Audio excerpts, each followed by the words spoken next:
Today I want to visit with you about consumption versus creation in your child's education. So my name is Jackie and I am the founder of Homeschool ThinkTank and host of the Homeschool ThinkTank Parenting Podcast.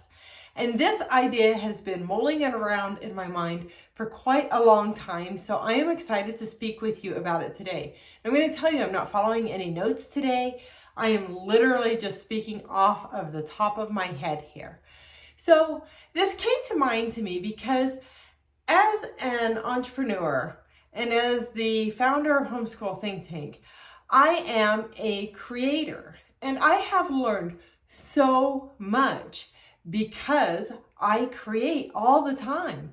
I create blog posts, I write emails, I do videos, I do podcast episodes. I have so much creation and I am in my mind years ahead of things that I'm offering you yet. Even like I have coaching services for homeschooling parents and a group program for homeschooling parents where I help you with the how-tos of homeschooling and with your everyday life, because as a certified life coach, that's what I do. And then I create content to help you with managing your mind as well. So I'm creating content around homeschooling and around mind management.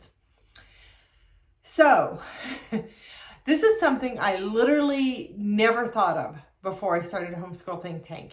It did not cross my mind how we spend so much time in education focusing on what children are going to consume, about what they need to learn. And I believe that we need to give an equal amount of airtime to what they create.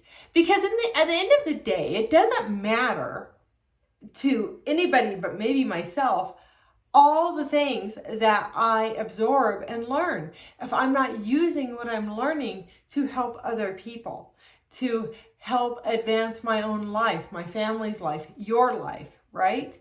So I just think we need to give some thought to this.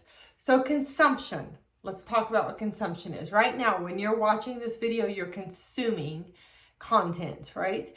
You are consuming what I'm saying, you're hearing it, taking it into your mind. But unless you do something with all the things that I'm teaching you, it doesn't really make any big difference, right?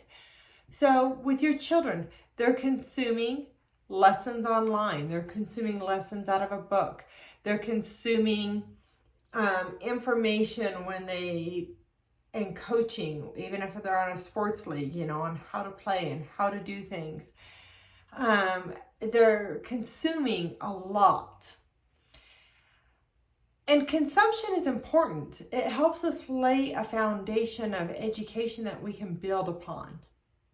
But it's very important to also be a creator, to take the information that you've learned to help yourself, to help others.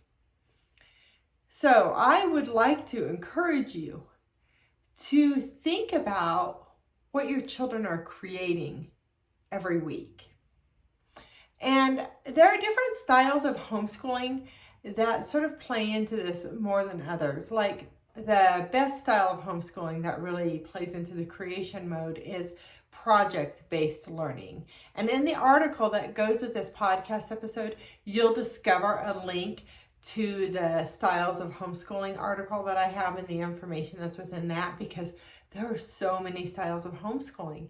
But really, what are all those styles of homeschooling? There's something that somebody created.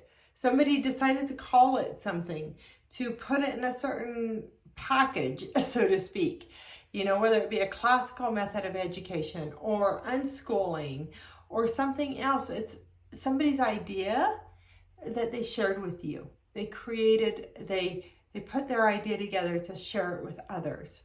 So in creation, we can look at physical products and we can look at mental products. So a physical product, if your child is creating, might be, I've been working on this forever, but I haven't picked it up for a while, an art piece that I'm creating, right? Let's see here, I made this pottery holder. I created that, right? my father created these candle holders. I love them. I think they're so beautiful. So there's all of these things that we create. And that's a lot. Most of the time when people think about creation, at least historically speaking, they're thinking about a physical product, something they create like that. But there are there's other types of creating as well. There's ideas. Like with Homeschool ThinkTank, before there was ever a website, before there were videos and podcasts and a book and all sorts of other things, or a coaching program, I had this idea. I created this idea in my mind, a solution to problems that I felt like homeschooling parents have. And they were problems that I had. And I started thinking and reflecting on my own homeschooling experience and coming up with ideas to solve the problems that I had. And while they might not have solved all of my problems in the years I homeschooled my kids, I'm nearly done homeschooling my children, I still have these ideas to help you. So to help you avoid problems, to help you overcome challenges that you're having in your life. So you want to give a thought to creation. Writing a book, that would be another thing that you create. When somebody makes music, that's something they create. When somebody creates art, they're creating that, right? But this is how confidence is built, in my opinion. It's one way anyway, is through creation. And part of homeschooling your children is helping them become confident humans. So they can absorb and learn all day long. But to really build confidence, creation is how you do it. You create things. And then to really capitalize on that, you share what you created. You're willing to share it with others, whether it's sharing this video. This video would do you no good if I recorded it and it stayed right here and I never shared it with anybody. I could have created it, but it wouldn't have done much to help anybody else or to even help build my own confidence because I wouldn't even be willing to share it, right? So if you're willing to share something, that helps even more.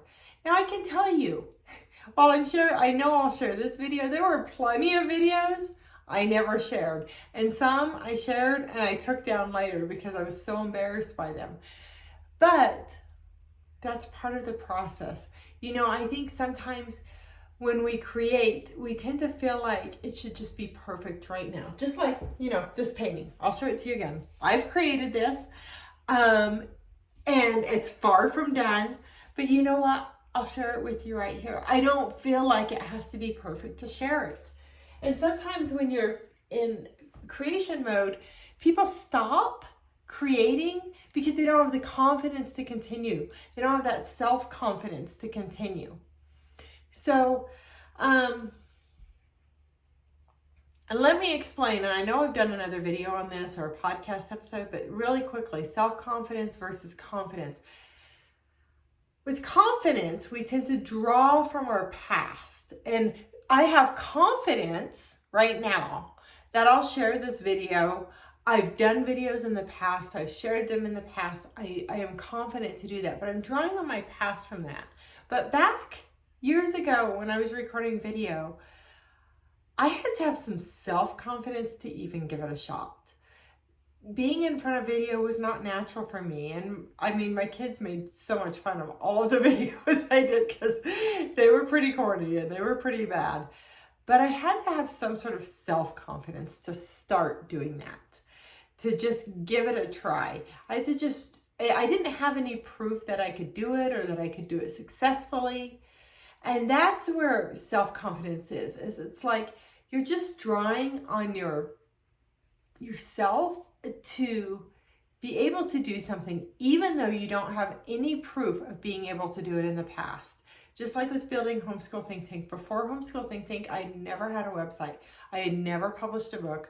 I had never recorded a podcast episode. I had never recorded a video with the intention of sharing or teaching.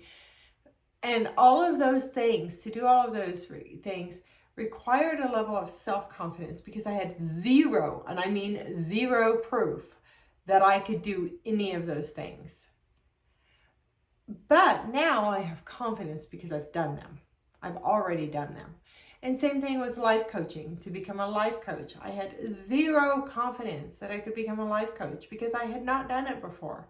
But I decided I wanted to be able to help people better. So I went and received the education. I went to life coach school and learned all the things I need to do. And then the first times I coached somebody, I didn't have a lot of confidence. I was a little confused and it wasn't natural, but now I have a lot of confidence in my ability to coach and help people. So I know I'll do another video in the future where I've really written down and taken notes, but I want you to have this concept in your mind that it is equally important for your children to be creators of information, of products, of whatever, as it is to be consumers. We tend to be in a very consumeristic society, and I'm not talking just about buying new clothes. I'm talking about consumption of information. We consume. But you need to have an equal output of creation. And the sooner your children can learn that and develop the skill of being a confident creator, the better. And remember, check the link that goes with this episode for more information on consumption versus creation, and to learn more about different styles of homeschooling, and to learn more about how I can help you as a homeschooling parent, because I can help you with the how-tos of homeschooling and with the day in and day out of homeschooling your children. Live and learn your way. My name is Jackie, and I am your host of the Homeschool Think Tank Parenting Podcast. Bye-bye.